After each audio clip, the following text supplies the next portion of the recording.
Both the spleen and the pancreas are visceral organs in the foregut. Don't get too excited though, that's where their similarities end. Other characteristics such as the shape and function within the body are quite different. So let's break them down. Alright, let's begin with the spleen, which has a few different important functions. Prenatally, it functions as the hematopoietic organ, which means that it makes fetal blood cells. After birth, the spleen is like a hub for lymphocyte proliferation, as well as a recycling center for damaged red blood cells and platelets, and a blood reservoir, from which backup blood can be pumped into circulation after significant hemorrhage. For this reason, we think of our spleen as our own personal blood bank. The spleen is an oval-shaped organ located in the left upper quadrant of the abdomen and is intraperitoneal. This means that the spleen is entirely enveloped in visceral peritoneum, except at the splenic hilum where the vasculature enters and exits the organ. The spleen has an anterior, superior, and inferior border. The superior border of the spleen is easily recognizable due to its notched appearance. The outer surface of the spleen can also be divided into two parts: the diaphragmatic surface, which is in contact with the concavity of the diaphragm, and the visceral surface, that is in contact with the surrounding abdominal viscera. Now, let's break down the anatomical relationships of the spleen with its surrounding structures. The left portion of the diaphragm and the 9th to 11th ribs lie posterior to the spleen, with the diaphragm acting like a barrier between the spleen and the ribs. The stomach lies anterior to the spleen, and the two connect at the greater curvature of the stomach via the gastrosplenic ligament. The spleen is lateral to the left kidney, and the two are connected via the splenorenal ligament. The gastrosplenic and the splenorenal ligament contain splenic vessels within them and attach to the splenic hilum. The tail of the pancreas also often contacts the splenic hilum. Lastly, the spleen lies just superior to the left colic flexure of the large intestine. Now, let's talk about blood supply, lymphatic drainage, and innervation. The spleen gets its blood supply via the splenic artery, which is a branch of the celiac trunk. After arising from the celiac trunk, the splenic artery takes a tortuous path posterior to the omental bursa and runs along the superior border of the pancreas, ending at the splenic hilum. The twisting and turning of the splenic artery gives it a worm-like appearance that is easily distinguishable. At the level of the hilum, the splenic artery then divides into several branches, which enter the spleen to supply its different vascular segments. Venous blood drains from the spleen via the splenic vein, which travels posterior to the pancreas, receiving the inferior mesenteric vein, and eventually uniting with the superior mesenteric vein to form the hepatic portal vein. Lymph from the spleen collects in the splenic lymph nodes, located at the hilum, which eventually drain to the pancreaticosplenic and celiac lymph nodes, using lymphatic vessels that run alongside the splenic vessels. Finally, splenic innervation is provided by nerve fibers of the celiac plexus, which course along the splenic artery. Okay, let's take a quick break and try to recall the name and origin of the artery supplying the spleen.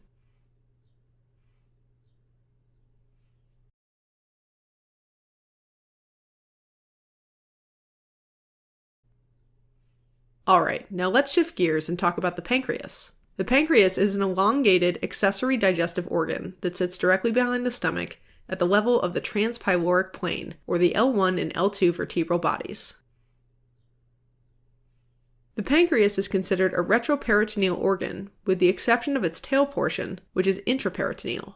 The pancreas is both an exocrine gland, secreting pancreatic juices into the duodenum to help with digestion, and an endocrine gland, secreting insulin and glucagon directly into the bloodstream in order to regulate blood sugar metabolism. You could say the pancreas is working two full-time jobs. Anatomically, the pancreas is divided into 5 parts: the head, the uncinate process, the neck, the body, and the tail. And each of these parts have numerous relationships with surrounding structures. Let's begin with the head of the pancreas, which sits within the curvature of the duodenum, just inferior to the level of the transpyloric plane and to the right of the superior mesenteric artery. A small part of the uncinate process projects medially from the inferior portion of the head, posterior to the SMA. Next, we have the neck, which lies anterior to the superior mesenteric vessels and posterior to the pylorus of the stomach.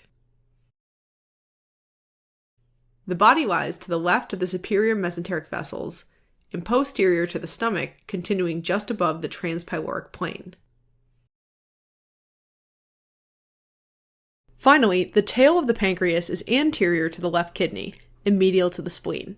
It's closely related to the splenic hilum and is contained within the layers of the splenorenal ligament, alongside the splenic vessels, making the tail of the pancreas intraperitoneal. The transverse mesocolon also attaches to the anterior surface of the pancreas.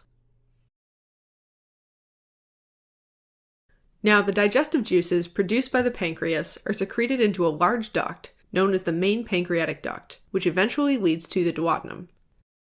The main pancreatic duct starts in the tail and runs towards the head, where it unites with the bile duct coming from the liver to form the hepatopancreatic ampulla, also known as the ampulla of Vater. The hepatopancreatic ampulla enters into the descending part of the duodenum through an opening known as the major duodenal papilla. This papilla is surrounded by a ring of smooth muscle called the sphincter of Oddi, which acts as a door that opens and closes to control the flow of pancreatic juice and bile into the duodenal lumen. Sometimes an anatomical variation occurs where the main pancreatic duct gives a branch known as the accessory pancreatic duct, which opens into the duodenum at a separate location known as the minor duodenal papilla. Let's take another break and see if you can label the parts of the pancreas, A through E. Now let's talk about blood supply, lymphatic drainage, and innervation of the pancreas. Most of the arterial supply is provided by pancreatic branches of the splenic artery. A smaller portion of its blood supply, especially to the head and the uncinate process, is supplied by the anterior and posterior superior pancreatico-duodenal arteries, which are branches of the gastroduodenal artery, and also by the anterior and posterior inferior pancreatico-duodenal arteries, which are branches of the superior mesenteric artery. Venous blood leaves the pancreas through the pancreatic veins, which in turn empty into the superior mesenteric and splenic veins. Lymph collects in the pancreatico-splenic lymph nodes lying along the splenic artery, in addition to the pyloric lymph nodes. Lastly, sympathetic innervation to the pancreas is provided by the greater and lesser splanchnic nerves, while parasympathetic innervation is from the vagus nerve. Both the sympathetic and parasympathetic fibers pass through the celiac and superior mesenteric plexuses before reaching the pancreas. Alright, as a quick recap, the spleen is an intraperitoneal organ located in the left upper quadrant of the abdomen. The spleen is mainly responsible for red blood cell and platelet filtration, and also plays a major role in immune system function. Its arterial supply is from the splenic artery, while venous blood drains into the splenic vein. The pancreas is a mainly retroperitoneal organ that sits posterior to the stomach. It is anatomically divided into 5 parts: the head, the uncinate process, the neck, the body, and the tail. The pancreas has a dual role as an endocrine gland, regulating blood sugar metabolism, and an exocrine gland, secreting the pancreatic juice into the duodenum. These juices channel through the main pancreatic duct, joining the bile duct to form the hepatopancreatic ampulla, which secretes into the duodenum through the major duodenal papilla. Blood supply of the pancreas is provided by the pancreatic branches of the splenic artery in the superior and inferior pancreatico-duodenal arteries.